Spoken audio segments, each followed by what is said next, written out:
Oh, growth pain for a reason Uh, of the engagement. see that in the, Yes, I did. And I thought we were done with the water testing. We got 3 more weeks of tests yesterday. So, yeah, I did see that. we're doing the winter saw stuff, but that must be a little different, huh? Yeah, this is, yeah. Yeah, I did see that. We're on top of that. Pre-trial fairness. I don't, maybe you did. I don't remember.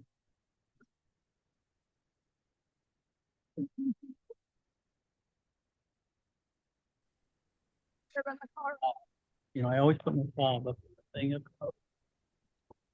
Good morning, everybody. Oh, is that loud? Let me turn off. Oh, sure. Thank you, Blair. Good morning, everybody.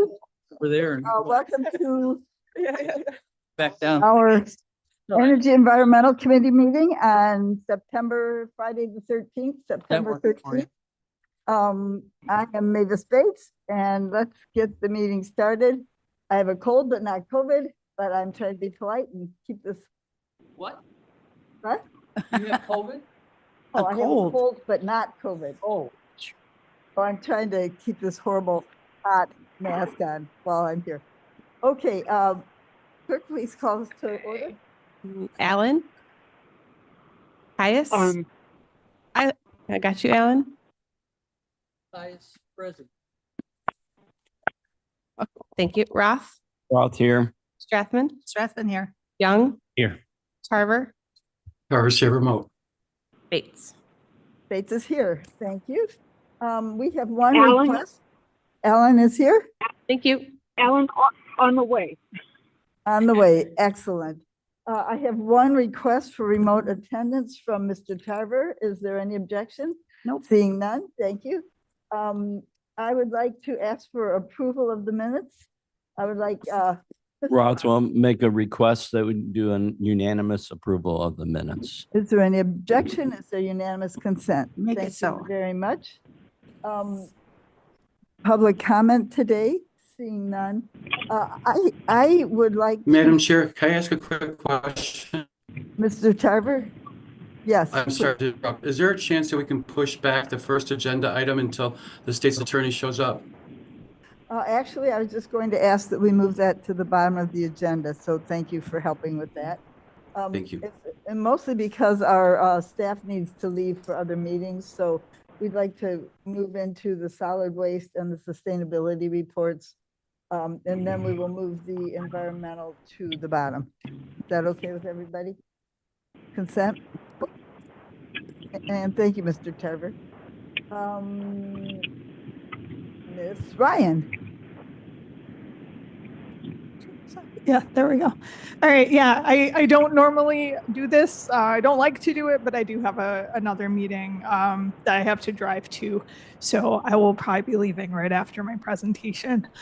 What I have today to talk about are 2 grants, essentially. One is one that we just applied for, and we don't know the fate of it yet. We won't for a few months.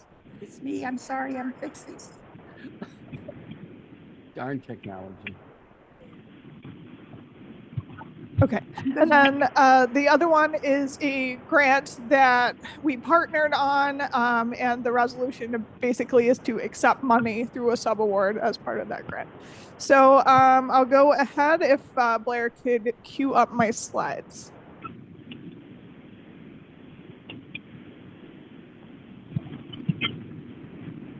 Oh, not those ones. They're in the packet. They're probably just a few pages down. There we go. And is a clicker around? Clicker around.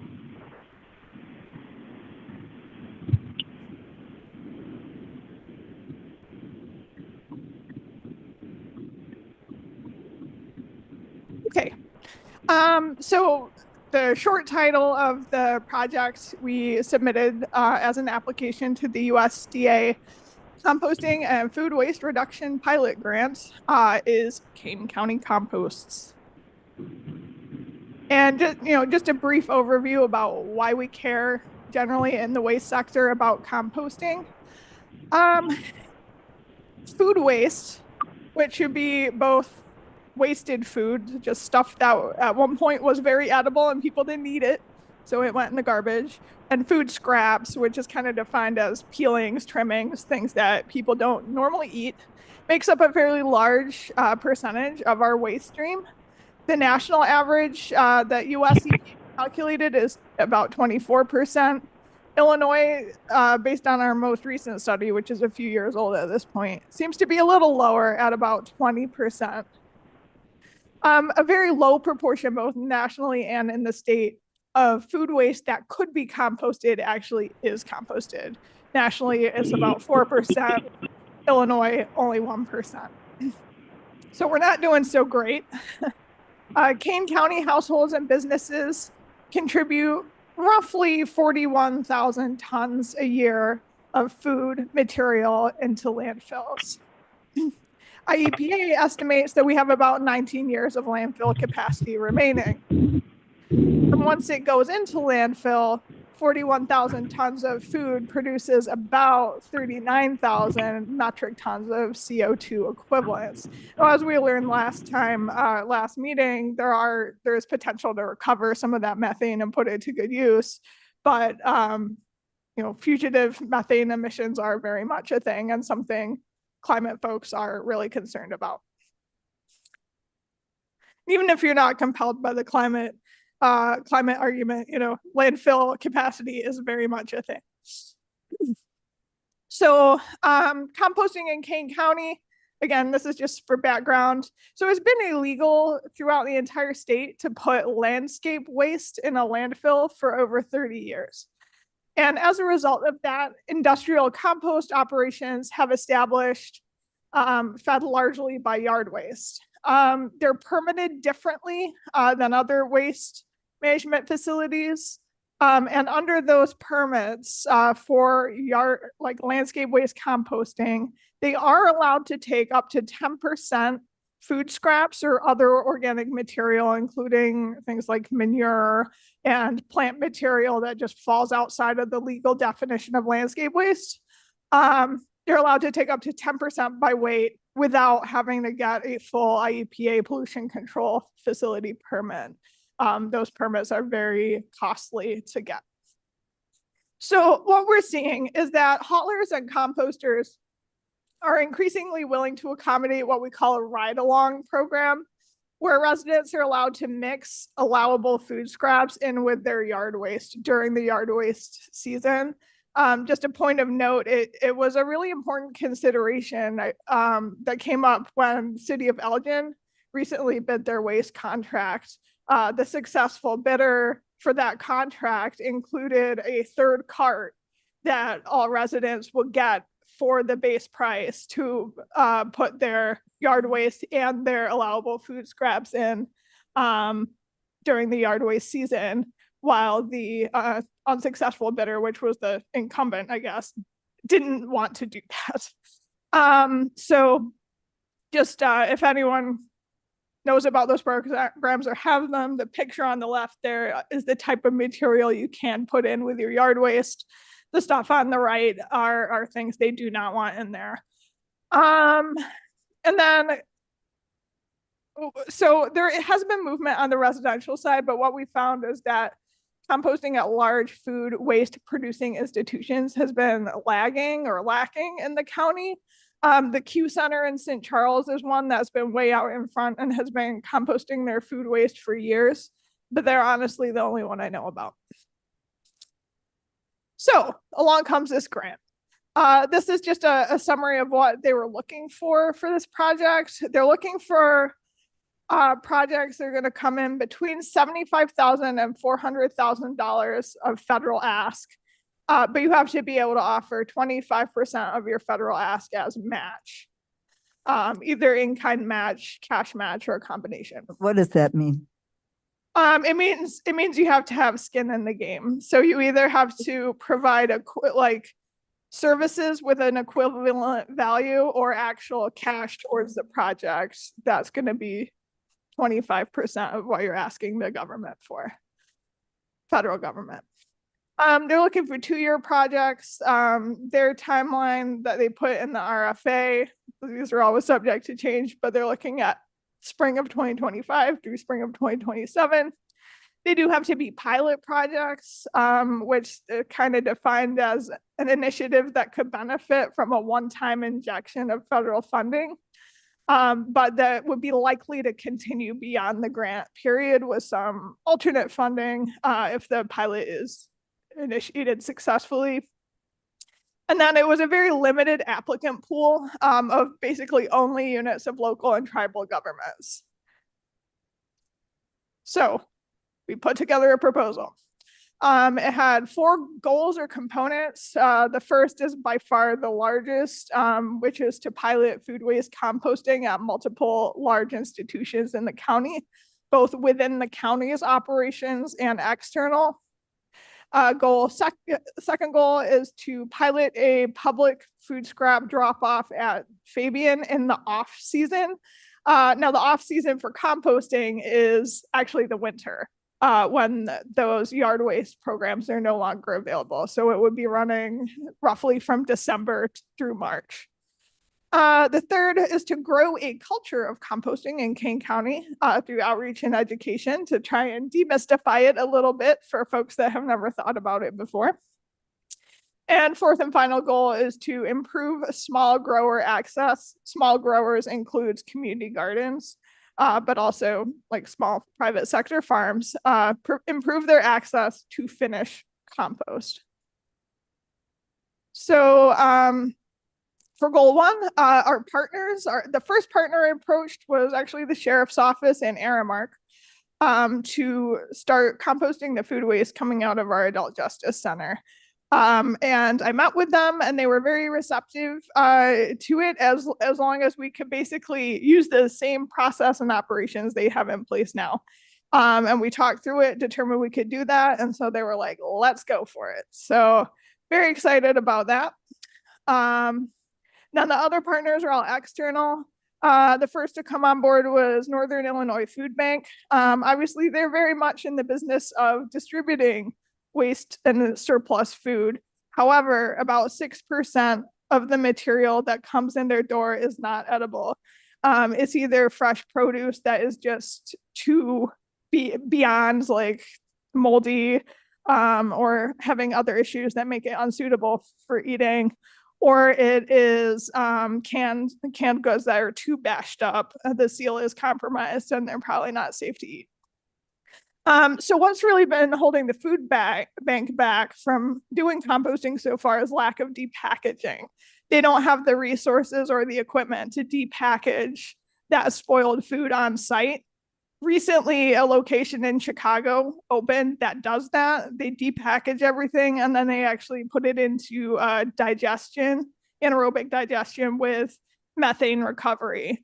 The issue is it's very, very expensive to get all that food from Geneva to Chicago and then process it. So this is the goal here, is to help them do that for a couple of years while they can identify other funding sources to continue it after the grant ends. Third partner, this is just in time, Kane County Cougars. I worked with them. We're going to pilot collecting the food on their back of house, which would be their concession stands, their catering operation. And then we're going to put one public collection bin out on the concourse in kind of like a central location. We put some money in there to make it really nice, have a lot of like signage kind of explaining what it is, why you might want to use it. I guess the goal at some point might be to get composting throughout the concourse, but there are a lot of concerns about contamination and just the sheer volume. And there, it's a seasonal operation, so it would be really challenging to ramp up to that right off the bat. So we're kind of doing back of house for now.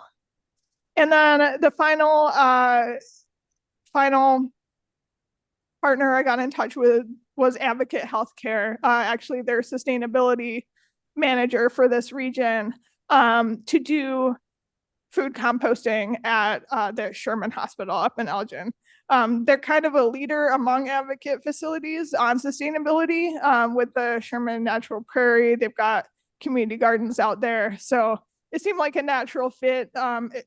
Sure, Advocate Health is a huge, complicated organization. So it took some doing, but we got there and they're part of our project as well. Okay. So if we're successful with all that, the outcome will be that we will compost probably about 2,120,000 pounds, which is just over 1,000 tons of food that would otherwise be landfilled over the course of a 2-year grant. Wow. That means preventing just over 1,000 metric tons of carbon emissions equivalents during that time. And then I just put up, what that really means. It's about 240 gas-powered passenger vehicles driven for a year. Actually, some of those on the bottom stood out to me the most. Is the equivalent, saving that amount of emissions is equivalent to planting almost 17,000 tree seedlings and growing them for 10 years. Wow. Wow. The public drop-off, I just wanted to provide some example pictures of what that might look like. You can make it look really nice. This obviously there's like a wooden hutch there. You can't have them be fully enclosed. That's a good way to prevent against animals, smells getting out, that kind of thing. And then, but the one that's actually local. So these are examples from around the country. This one at the bottom is actually local. That's up in Lake County. This isn't a high budget operation, but it works. Raccoons can't really readily flip these lids up. You have to get them fully vertical to get them to tip. So they don't really get in there too much and things are good. Part of the grant too is providing this kind of a bucket. We probably wouldn't get it screen printed, but we do like a label on there instead for our program and distribute these buckets to members of the public. We probably have them sign like a voluntary pledge just saying they're interested in collecting food scraps and composting them. And they're lidded too. So outcome of that, we'd hope to get at least 2,000 uses during that off season and compost about 4.5 tons of food waste. So this is kind of small potatoes compared to the Potatoes. yeah, potatoes, right? Compared to the institutions, but I think it's still worth doing. Then the goal 3 was the outreach and education campaign. It would kind of be a sister brand, if you will, to the King County Recycles brands. And the goal is really just to help normalize food scraps separation and overcome some of the obstacles with people that haven't already been doing this. Like, well, how do I separate these and keep them in my house in a way that's not going to be stinky and disgusting or cause fruit flies and all this kind of thing? Those are legitimate concerns. So this basically helps show people how to do it right. We would want to help municipalities improve the quality of online information about their existing seasonal programs. The quality is all over the board. Certain cities do a great job of trying to let people know that you can put these food scraps in your yard waste.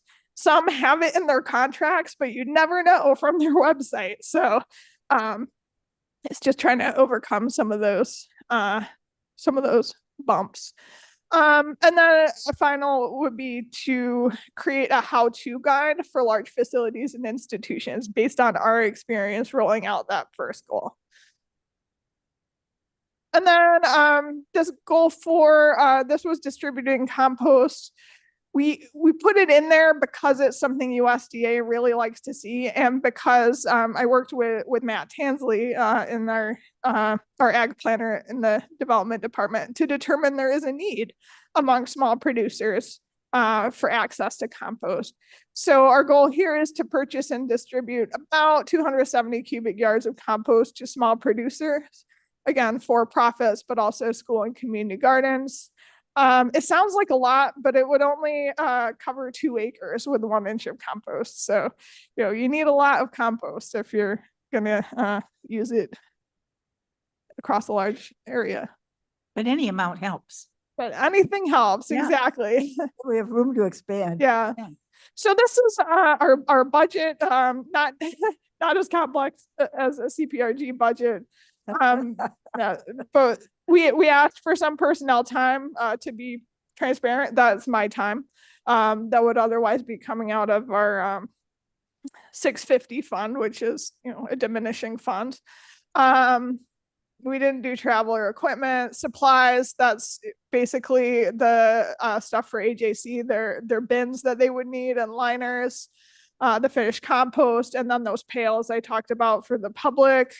Most of the budget is in contractual, and most of the contractual amount is for Northern Illinois Food Bank, because the sheer volume of material they're dealing with is so much higher than anyone else. And then some professional services, mostly related to getting everything set up and doing some of that outreach and education work. The match, some of my staff, some of my time is match.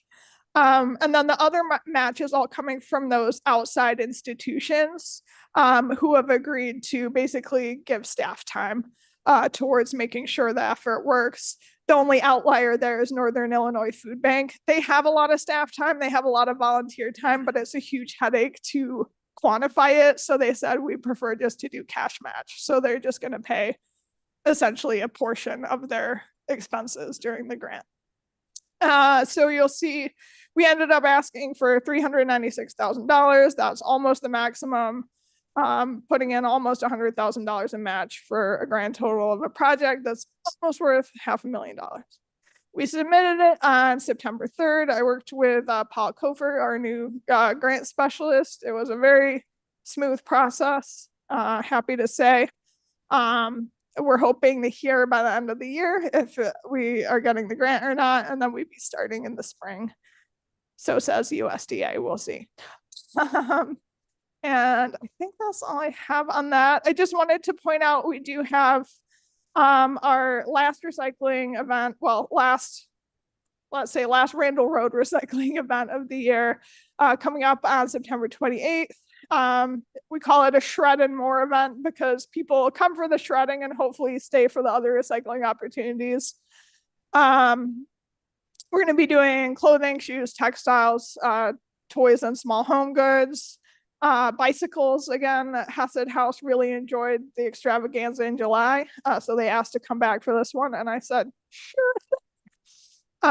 Latex paint, and other latex coatings, aerosols, small compressed gas containers, and child car seats. There are fees for those items. And yeah, I am planning to do campaign sign, the corrugated plastic campaign sign recycling as well.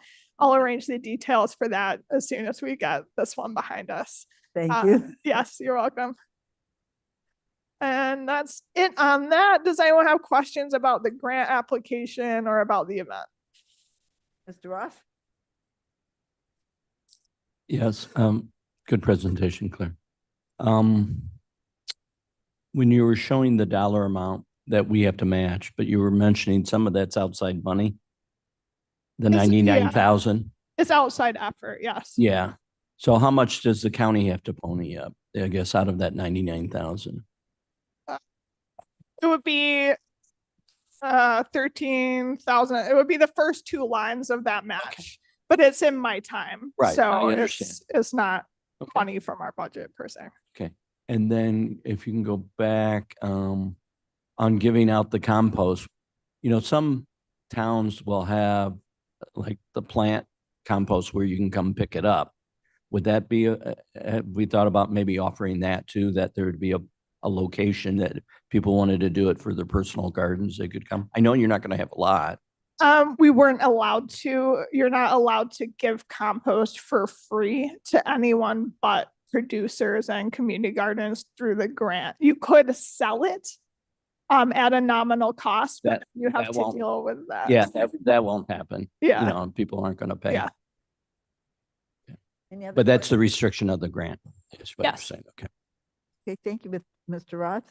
Strathman? Thank you. Great presentation, Claire. Thank you.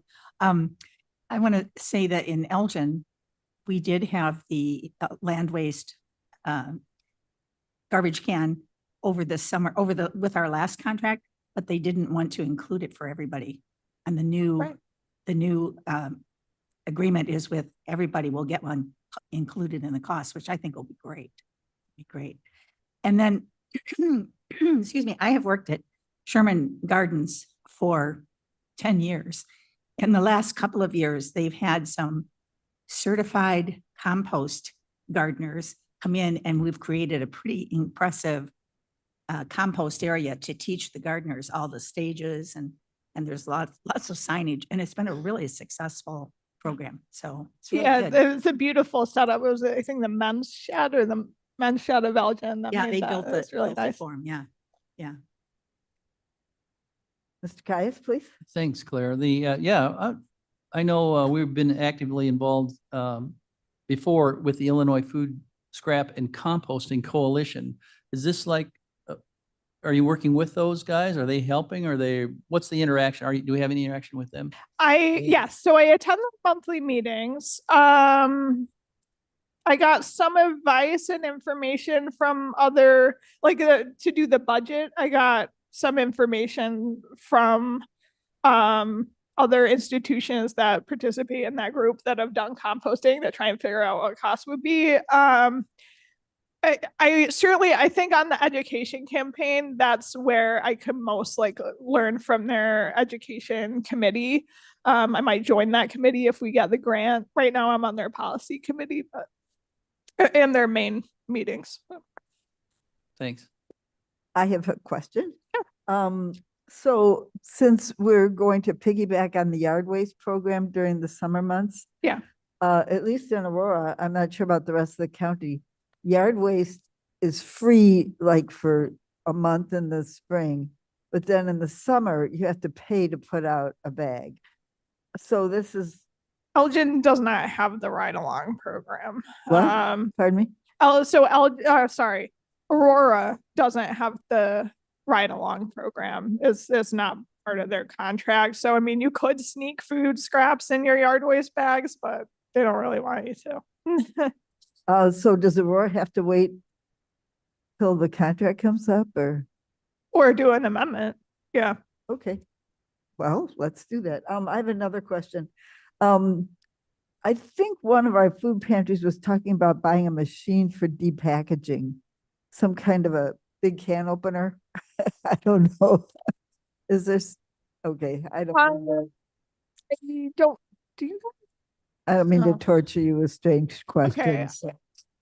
I mean, these are really, really big machines. If anyone was going to do it, it probably would have been Northern Illinois Food Bank. And they'd be probably space limited, possibly insurance limited. They're really big machines. Okay. Also at Marie Wilkinson Food Pantry, they bought a composter. It looks like about the size of 2 refrigerators. Huh. They put it up here and then down here they take it out. But they have a community garden across the street. I would guess what comes out of that is like a proto compost. It's probably like a dehydrated food product and ground up that they can then take to actual be composted. Because composter machines I've never heard of. Okay, well, I'll go Yeah. take a picture. Yeah. Send it to you. Okay, any other questions? All right, thank you. Thank you so much. You're welcome. I mean, for taking the initiative and applying for the grant and figuring it all out and I was inspired by the Cape. I'm like, how am I going to do this? Oh, here's a chance. good, Yeah. our climate action plan is Yeah. inspiring more good things. Okay, thank you. So this is much shorter, hopefully. I have a resolution in front of you here. This is, so again, just a reminder of what this is. The US EPA announced the Recycling Education and Outreach grants, the first round of those grants in the fall of 2022. I worked with several of my colleagues in other counties and the Metropolitan Mayor's Caucus to put in an application for that grant. to do is essentially a regional multimedia outreach and education campaign to boost recycling and decrease contamination in the recycling stream.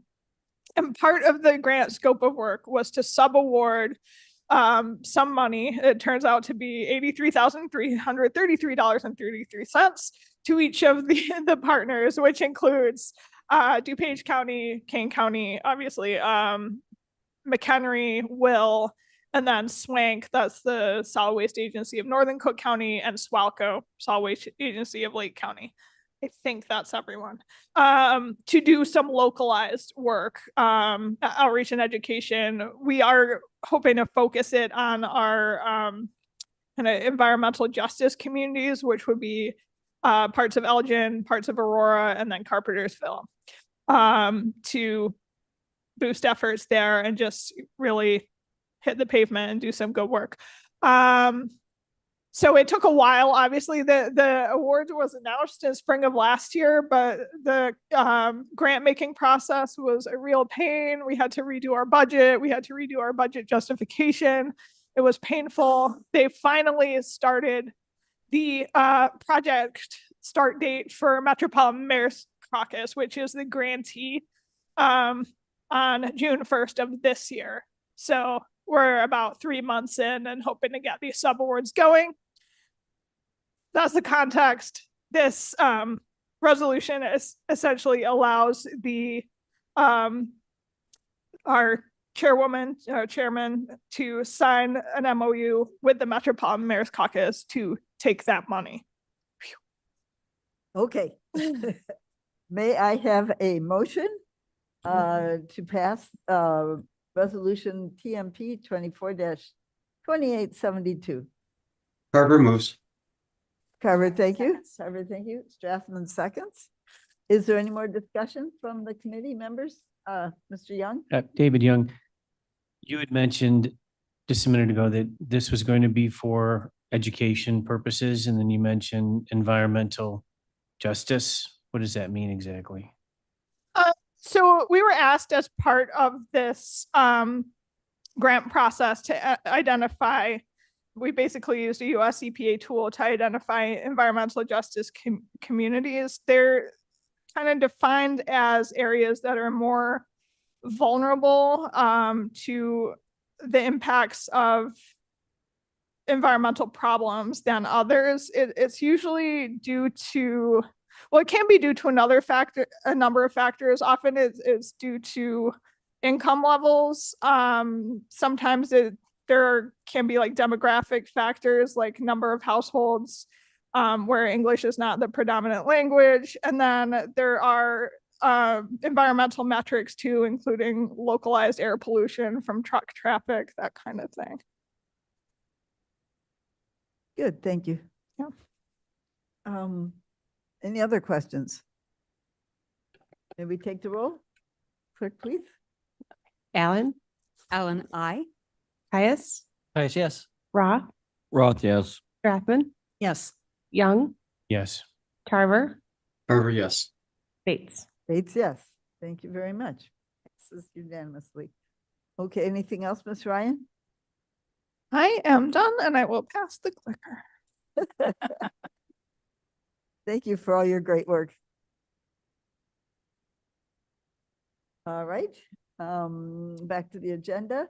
We will go to sustainability. Sarah Hinshaw, EV Readiness Award. Woo! Hello, good morning. So this program has been going on for over a year now. When I started, I was taking over for Ivy, and they were in the middle of the first cohort for this, and quickly realized that we would not be ready to kind of graduate the program. So they put us in the second cohort, which gave us more time to be able to complete all of these actions for the EV Readiness program. So the program is out of Metropolitan Mayor's Caucus. It focuses on a list of over 183 different actions. Some are very intense. Some are as simple as putting something on a website, outreach information. It covers, commitment to zoning, meeting with first responders, parking, a big long list of items. And so there's 3 different levels: bronze, silver, and gold. I had in mind that I was going for silver, so that's what we did. So bronze is the minimal to be able to kind of graduate the program at 100 points. And there was 16 kind of actions that you had to complete to be able to get bronze, no matter how many extra points you got. Then silver was the bronze plus 24 more actions beyond that. And then gold was another 18 actions beyond that. There we go. So we got our 70 bronze. Okay. We had our 100 silver. We did get 36 gold. Some of that had to do with, quite a bit of it had to do with municipal fleets and with having programs set up for future. Some of it had to do with our this program that was coming up soon with our energy and block grant that hasn't started yet, so we couldn't apply those points now. And so then we got 213 extra points as well. In the packet, you should see all of the actual accomplishments and then the number of points and what level it was at. It was just a long list, so I did not put it here. So here we are. You can see us in our circle. It's Jody, Austin, and myself. We were at Argonne National Lab. It was very, very lovely. Each team came up, got an award. They played awesome music. They played a little dance song for everyone that came up. I think there was three silver. Is that right? 3 silver and the rest bronze. So, and then we got to tour. We got to go to learn about batteries. We got to learn about an EV. I don't even how a solar and a storage and just how things all connect. It was pretty amazing. I kept looking, the group would be over here and I'd be like, wait, I want to look in this lab over here. I just kept taking pictures of everything. I'm like, I don't know what this machine does, but it's really cool looking. They didn't confiscate your camera? No, they did not. We did have badges that they had to block out. But we invited our zoning team here today because were a huge help. They worked on our EV charger system inspection checklist, our handout, and changed the actual zoning application to be able to have EV chargers on there. So we would like them to come up, please. And we have a Oh. zoning award for them. So thank you, Amy, Mark.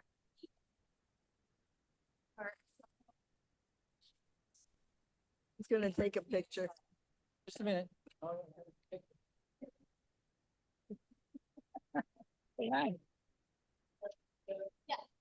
And there, Mavis. You want the other award? You want the big one too? Let's go. All right, it's all good. This is the big one. Our nice plaque.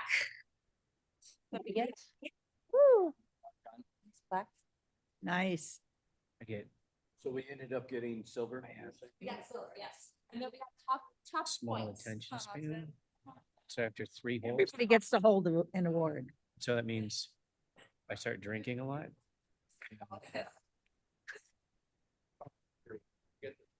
There you go. Yeah, Yeah, that's funny. that works. Sounds good.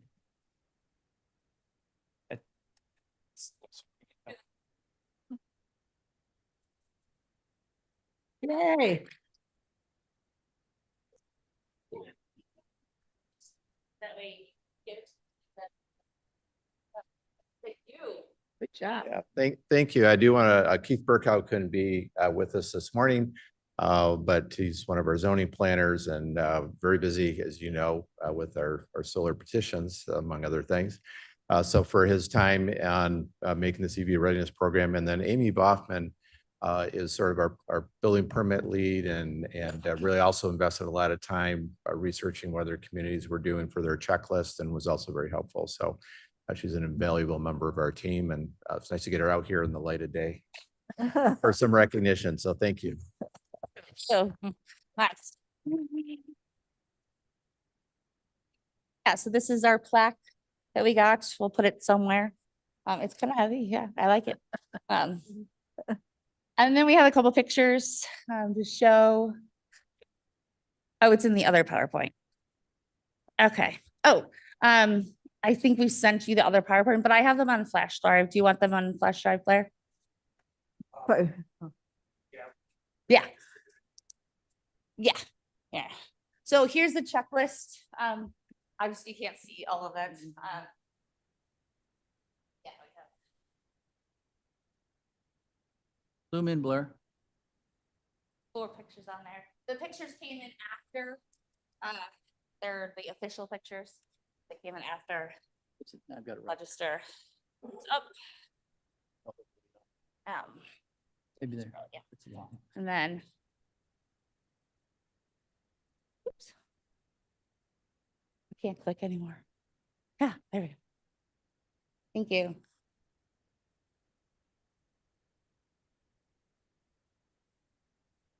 So that's us up on the stage, getting the award. Wow. Oh, wow. The Edith Pretty cool. Macra on there. That's Edith Macra. I wrote it down. Director of Environmental Initiative and leading regional sustainability collaborator. What's the- So for Edith Macra. There's Austin looking very studious. Attention. And then that's us with the awards. Nice picture. That's half the battle, paying attention. Ask this. So yes. So thank you. Very nice. And that's it for me. Okay. Okay, thank you very much. Mr. Caius? This is very exciting. I'm assuming this is a lot of the groundwork that's going to get us to, like, where's our charging stations? That's the next thing. Yeah, I mean, a lot of it had to do with permitting again and just awareness, reaching out awareness. Part of it, I think I mentioned last time that we also applied for the charging infrastructure grant, which does just house our municipal buildings. But this is a good start to be able to, we're going to start reaching out to the multifamily homes, to the more rural areas, which I already have part of the rural areas, and figuring out kind of like where they go with these gaps between here and, DeKalb, like where can we put them? Yeah. So, yeah.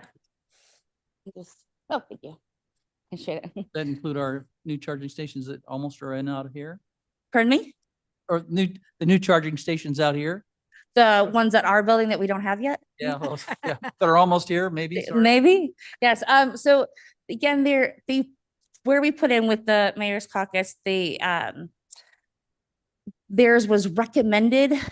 So they didn't give the first round, but it was recommended for the second round. So hopefully, yeah, it was just submitted, I think on the 8th of September. So Keep us informed. We're excited. yeah. Okay, thank you very much, Ms. Hinshaw. Now we will go to what was the top of the agenda, a resolution approving a change order with Confluence Climate Consultants LLC. Ms. Wolnick. Thank you. I have before you this morning a resolution approving a change order. If you recall, for the CPRG grant in November of 2023, we came before you, had a presentation from Confluence Climate Consultants for assistance in preparation of that grant. We did enter into an agreement for $29,850 with them at the beginning of December. They worked with our staff to complete the grant application. We did, however, have some challenges within our department in regards to staffing.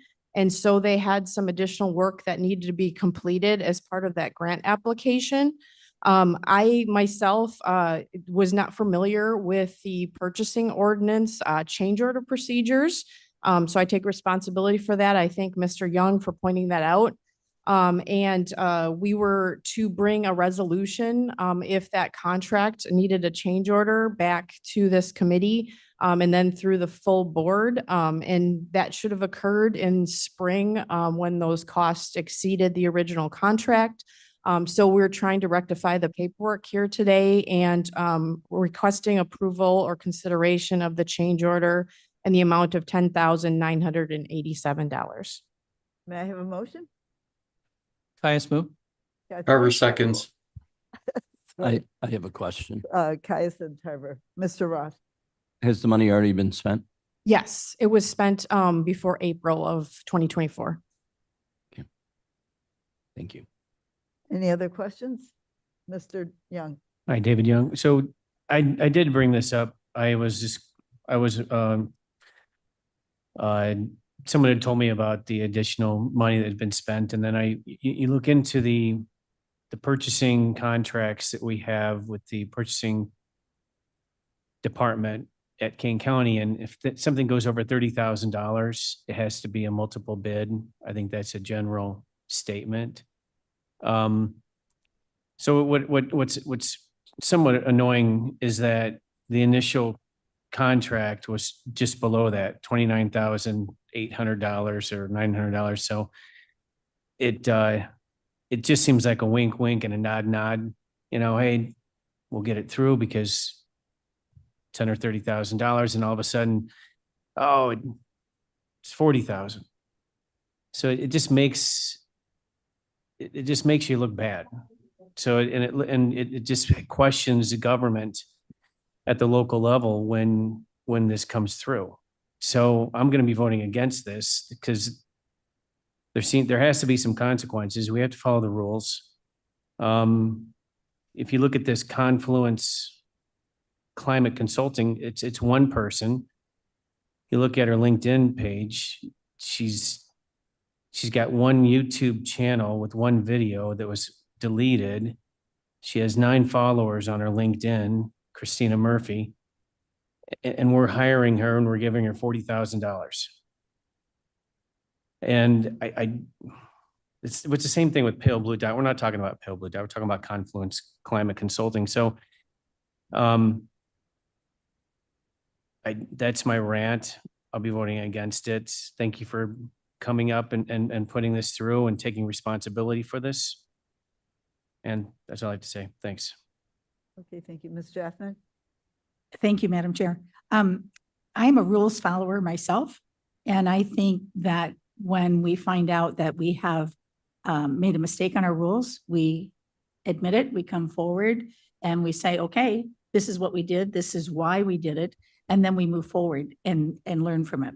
And, they say ignorance of the law is no excuse, but this is not exactly, there were circumstances that were not part of the normal consideration. And I think that there was no intent to be deceptive. I think, things happen and we adjust and we move forward. So I will be supporting this. Thank you. Mr. Caius. Sure, this is Caius. Along those lines, is there any evidence, I'll ask maybe the state's attorney here, that there's been any other, or is there a pattern of this sort of thing in this department or anything like that? So this is Not a that I'm aware one-off. of. No, not that I'm aware of. Okay, so thanks, Mr. Young, for digging that up. I think that's part of our job, is to make sure that things are, because we're involved in a lot of their departments, to find this stuff, and if it is not a habitual thing or something that's going on, I think this is the correct way to deal with it, and so we won't do it again. Ms. Bates, if I may add, just for the record, it was fully our intention to utilize this consultant as minimal as possible. We did have an employee on light duty that was intended to take some of this workload. So my thought going into it was we were going to be $5,000 to $10,000 below what the contract amount was.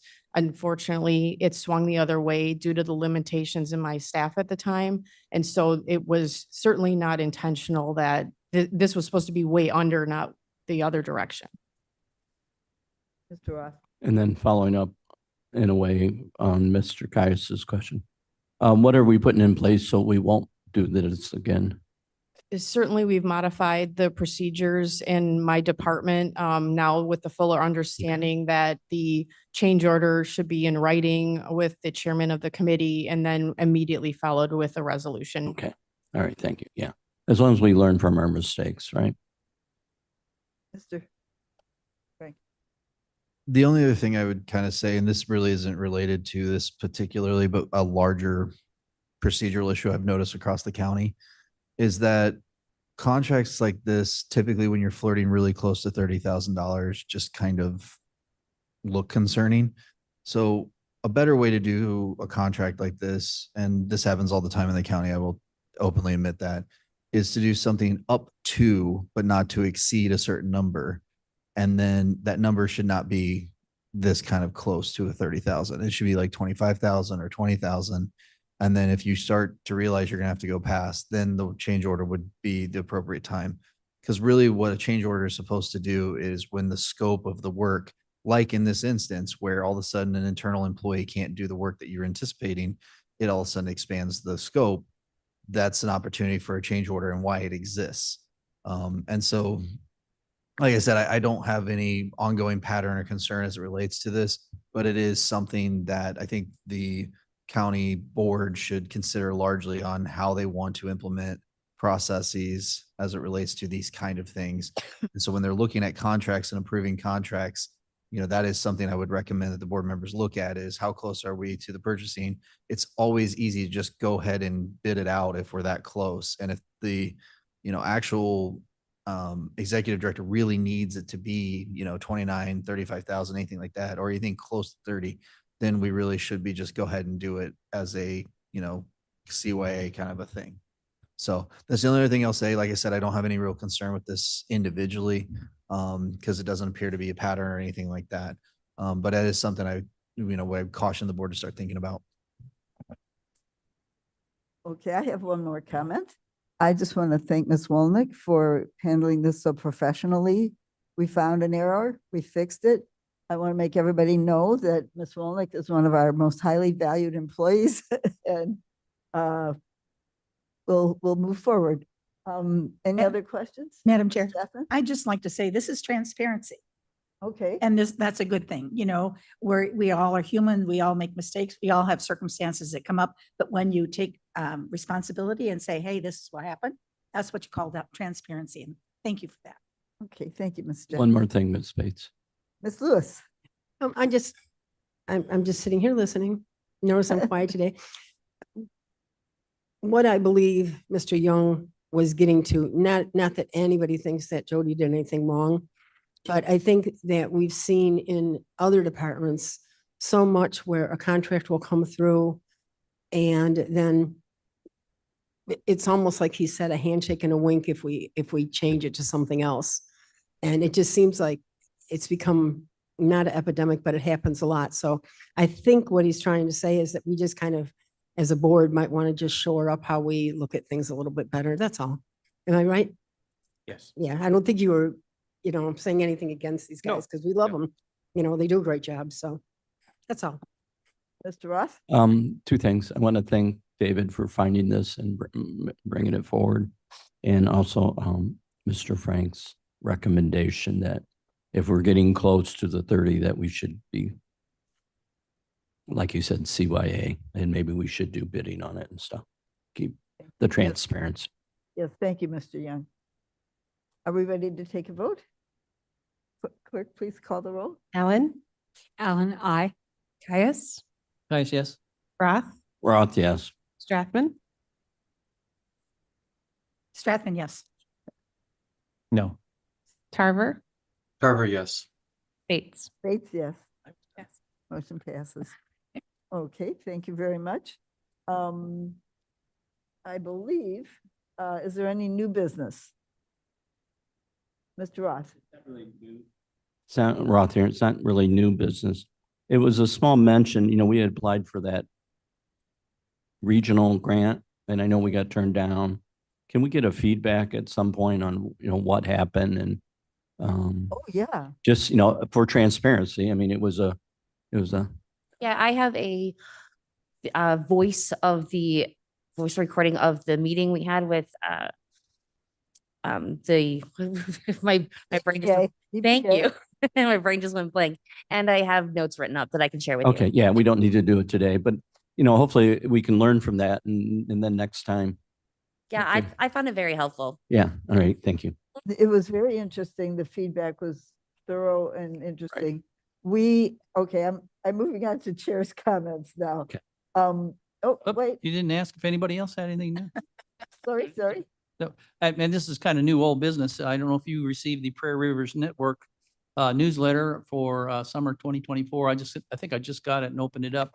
There's an article in here that is, I think, very good and covers in depth the hidden in plain sight herbicide drift in Illinois, which some of the members have been involved in and have been to see this and participated in this. Unfortunately, I couldn't make them this year, the meetings that they had, but I think it's really important to look this over and digest what is involved. I think it captures really well what that's all about. Is there an opportunity for us to have a ordinance about this? Could we? Oh, Sarah's frowning and shaking her head. My knowledge is limited on this, but it would be very difficult, I think. But I can bring you more information next time. I was gonna say we might want to circle back around with Karen Miller, who Yeah. was more involved than we were. Yeah. Okay. Also circle in agriculture too, because it's a big It's a big part of ag. state thing, right? I Yeah, mean, it's it's a not just state- our county, that's part of Right. it, yeah. So the CPRG feedback and the drift Mhm. could be questions for the future. So, Anything no, else I- like that? You just have So- to sign up. yeah, just saying. As my chairman's comments, We'll decide chairwoman's first. comments, I want to say that Yeah, it's a big thing. We're killing our trees. No, it's not. everything that this staff does is so important and so great. And that I have discovered over the years that the world runs on grants. I didn't understand that 2, 3, 4 years ago, but now I do. So everything we can do to seek this grant money is, if it's out there, if we're not seeking that money, we're leaving money on the table. So thank you so much for your hard work in seeking that out. And as usual, I'm proud of my staff and thank you to the committee. Are there may I have a motion to place the reports on file, please? Carver so moves. Roth will second. Carver moves, seconds. Voice vote, yes? Okay, thank you. There's no executive session needed. And may I have a motion to adjourn? Roth makes the motion to adjourn. Roth moves. Mr. Young, would you like to second? I'll second. Thank you. Mr. Young seconds. Thank you very much, everybody. Thank All you. in favor? Aye. Aye. All opposed? Aye. Okay.